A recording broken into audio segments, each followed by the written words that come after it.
বাবা বুড়ো হয়েছেন। যখন বাথরুমে যান, প্রায় একটা সুন্দর রং করা দেওয়ালে হাত দিয়ে ফেলেন। ওটা ধরে হাঁটেন, বলে দেয়ালে ছাপ পড়ে যায়। হাত ময়লা থাকলে বা তেল থাকলে তো কথাই নেই। আমার বউরও এতে ভারী রাগ। সত্যি বলতে, আমারও। বাবাকে অনেক বলেছি, কিন্তু উনি মনে রাখতে পারেন না বা দেওয়ালটা না ধরে পারেন না। অথচ তরুণ বয়সে পরিচ্ছন্ন মানুষই ছিলেন। একদিন মাথা ধরেছিল বলে নিজে নিজেই কপালে তেল মালিশ করেছিলেন। সেদিন ছাপটা বেশি পড়ে গেল। বউ আমার ওপর অনেক চেঁচামেচি করল। আমিও কড়াভাবে বাবাকে বললাম ওই দেওয়ালে আর হাত না ছোঁয়াতে। বাবাকে লজ্জিত ও বিষণ্ণ লাগলো। আমার মায়া হলো, তবে মুখে কিছু বললাম না। বাবা দেয়াল ধরা বন্ধ করলেন এবং একদিন পড়ে গেলেন। বিছানা থেকে আর উঠলেন না।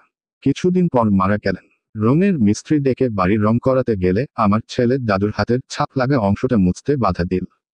সে বাবাকে খুব ভালোবাসত। মিস্ত্রিকে তার কাজের দক্ষ ও সৃজনশীল মনে হলো। সে ওই ছাপগুলো বাঁচিয়ে সুন্দর একটা বৃত্ত এঁকে দিল। একটা ডিজাইনও করে দিল। এরপর যত মানুষ আমাদের বাড়ি আসতো, ওই জায়গার শিল্পকর্ম দেখে খুব প্রশংসা করত। তার অনেক দিন পর আমিও বুড়ো হয়ে গেলাম। হাঁটবার সময় এখন আমারও দেয়াল ধরার প্রয়োজন, কিন্তু বাবার সঙ্গে ব্যবহার মনে পড়ে যাওয়ায় নিজেকে সম্বরণ করলাম। ছেলে এটা দেখে আমাকে বারবার বলল দেওয়ালের সাপোর্ট নিতে, যাতে পড়ে গিয়ে কোনো বিপদ না ঘটায়। বুঝলাম, ছেলে আমার পাশে আছে। নাতনি ছুটে এসে ওর কাঁধে ভর দিতে বলায় আমার চোখে পানি এসে গেল। আমি যদি এটা করতাম তাহলে বাবা হয়তো আর কিছুদিন বাঁচতেন।